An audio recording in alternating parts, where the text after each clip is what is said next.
Guys, what's up? It is Wednesday, March 19th. I got something I want to show you. Look what came today.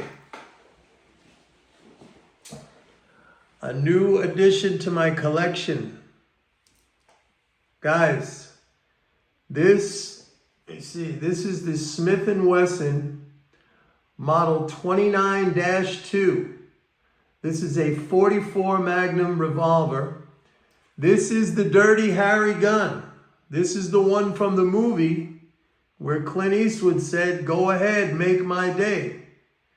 I won this in an auction last week and it just arrived today. So this is going into my collection.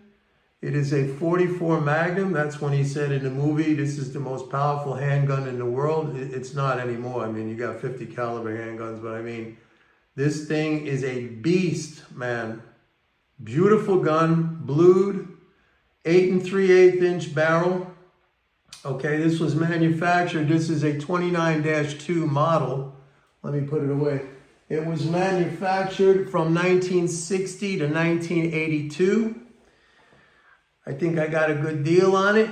I bought it on gunbroker.com. I mentioned the other day, I'm still waiting on my Miami Vice Smith & Wesson 645. That's already been shipped out, so I'm waiting for that. That's the one Don Johnson had in the TV series. So I'm excited, man. All right, let's get down to business. We had a market rally today. The Fed. You know, I tell you guys, I don't pay any attention to Fed meetings.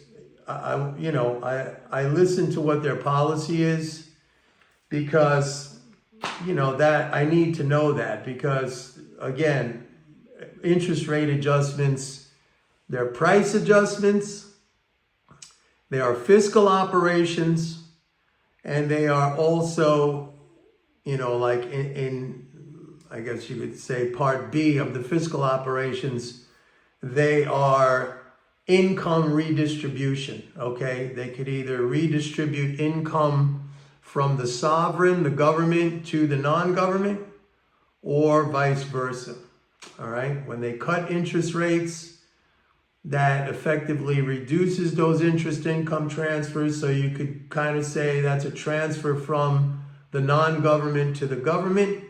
And when they increase interest rates, that is a transfer from the government to the non-government. It is also a price-setting operation because the cost of credit is reflected in the cost of all goods and services. So when they adjust the interest rate, they adjust the price. All right?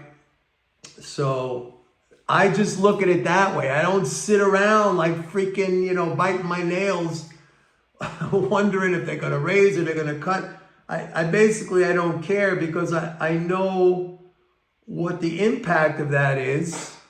And I could strategize off of that, and it's funny. A friend of mine reminded me today because, I've covered this so many times in my videos and people saying, the market sets the rates, the market sets the rates, the bond vigilante sets the rates.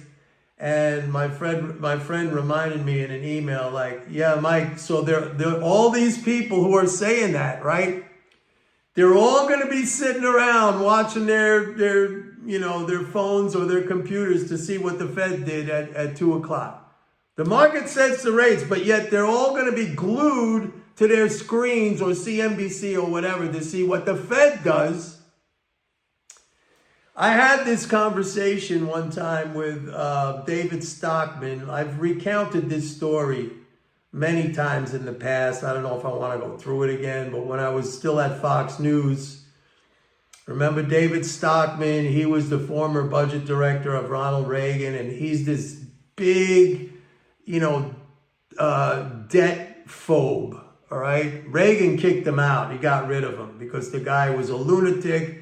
Reagan ran up big budget deficits, and that's what stimulated the economy. But Stockman was always like railing against the deficits, and he still does that. I think he's given up on that now. I saw recently he puts up posts that are more geopolitical, like the debt phobia thing didn't work out for him. which of course is understandable, because if you have something wrong in your understanding, it's not going to work out. Your theories are not going to work out. Your forecasts are not going to work out. So anyway, he came in one day to Fox, and I was there, waiting to go on a segment. And we were talking, and I don't remember what was going on, but basically he was complaining, like, he was saying, like, you know what, with all this debt, China's not going to lend to us anymore. Our creditors are not going to lend us money anymore, and the interest rates are going to shoot through the roof. And I said, David, they don't lend us money. The United States government is the issuer of the US dollar. The only way those other entities, the so-called creditors, can get dollars is if the United States government spends those dollars into existence. You can't borrow what you can create without limit. And he's like, oh, he went off to do his segment in a huff, right? And then he came back. I saw him again a few months later. And at that time, I think rates were coming down. Maybe the Fed was cutting rates. And he was going crazy again. We got in this discussion. He was like, the damn Fed, they're going to stoke inflation with these rate cuts. And I said, David, I thought it was the Chinese who charges us the rate, who demands a certain rate. Now all of a sudden it's the Fed. So the moral of the story here, folks, a lot of you sometimes ask me, you say like, Mike, don't you think these people really know, but they're hiding that behind some kind of some kind of cynical, sinister agenda? Like they're really after something, but they know the truth, but they're hiding it. And I say, no, I don't think so, because every one of these people who I've spoken to, and I've had the experience of meeting a lot of them when I worked at Fox, you can easily catch them in their contradictions all the time. And like I said to a friend of mine the other day, look, if they were really knowledgeable and they were saying this only to kind of gain something, or to kind of, fool people so that they would have some advantage, they would at least have their story worked out so it didn't look so ridiculously, overtly contradictory. Okay? I mean, anybody who wants to fool you in some kind of scam or something, they usually have that scam pretty well thought out. So like, if you're going to ask a question, they got an answer for it that's going to fit neatly with that scam or that ruse. Okay? But if they're just contradicting themselves without you even, without any help from you whatsoever, it's like, what's the old saying? Give them enough rope and they're going to hang themselves.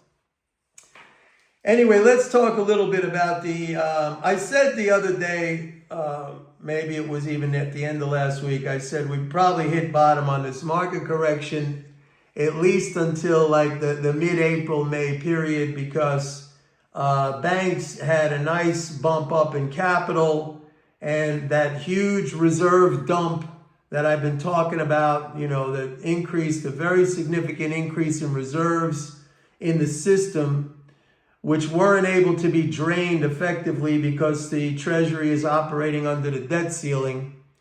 It got some relief from bank capital going up, and also the tax drain on Monday, which normally tax drains are bearish, they're negative. The tax drain on Monday, it actually helped to drain some of these reserves. So it's a rare occasion when a tax drain is actually like a bullish thing. Now, I don't think it's going to be bullish when we get to mid-April and May. I keep talking about May 1st, folks.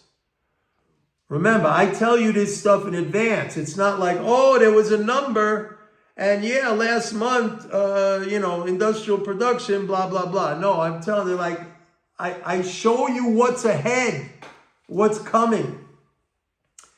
So I'm a little bit concerned about that May 1st, not, because That's like, that was the extension, the IRS tax extension last year to the hurricane areas. And since then, effectively, like, it was like a temporary tax cut. So May 1st is the fiscal equivalent of a tax increase.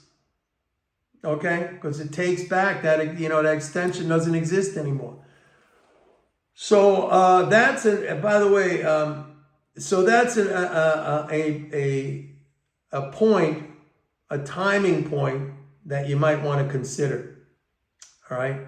The other thing, and I'm just going to end this pretty quick, but let me just talk about the Fed says now it's going to reduce. It's been shrinking its balance sheet for the last 3 years. And like when it started out, everybody was freaking out and they all said, oh, that's going to be a crash and a depression and a recession and it's going to be horrible and they're taking away the punch bowl and this and that. And I said, that's not the way it works. When the Fed reduces its balance sheet, all it does is it allows those higher yielding securities, which previously it was buying for itself, it allows those securities to stay in the economy. And that effectively is an interest income transfer to the economy.